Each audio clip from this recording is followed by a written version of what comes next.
Recording studio पिंजोरा।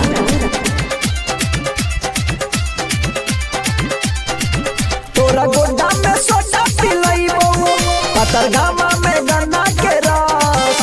तोरा गोड्डा में soda पिलैबो पतरगामा में गन्ना के रस। एक बार मानी ले कहनमा छौड़ी हमारा से फस। एक बार मानी ले कहनमा गोरी हमारा से फस। तोरा गोड्डा में सोडा पिलैबो पतरगामा में गन्ना के रस।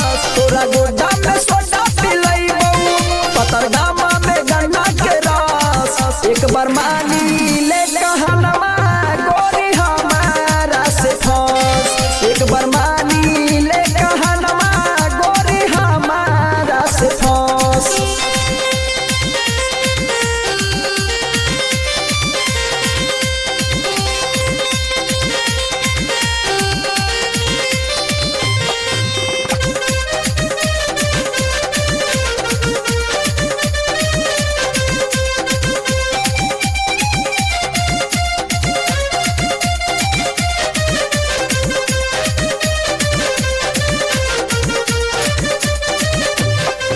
अरे टोटो से तोरा घुमैबोगे राते खटिया पर संगे सुतैबोगे।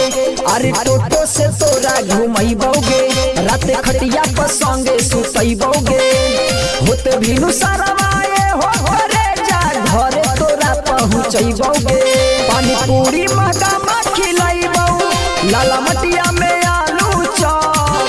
पानी पूरी महंगा खिलैबो लाला मटिया में आलू चॉप। एक बार मानी ले कहनमा गोरी हमारा से फस। एक बार मानी ले कहनमा गोरी हमारा से फस।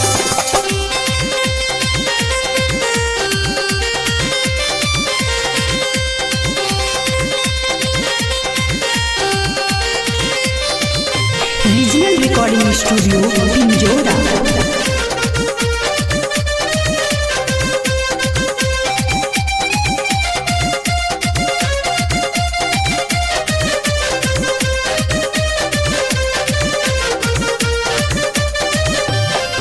कारगिल चौक में तोरा घुमैबोगे छुरिया बाबा के दर्शन करैबोगे। कारगिल चौक में तोरा घुमैबोगे छुरिया बाबा के दर्शन करैबोगे। भोला बाबा के मंदिर में जाके शादी तोरा से रचैबोगे।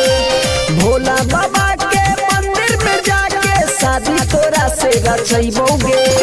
राइटर राजेश के बतिया छोड़ी मानी ले तू अब। पूरन राकेश के बतिया छोड़ी मानी ले तू अब। एक बार मानी ले कहनमा छोड़ी हमारा से फस। एक बार मानी ले कहनमा छोड़ी हमारा से फस। अरे पूरा इंडिया हिली बाबू, खाली तू देखत जा।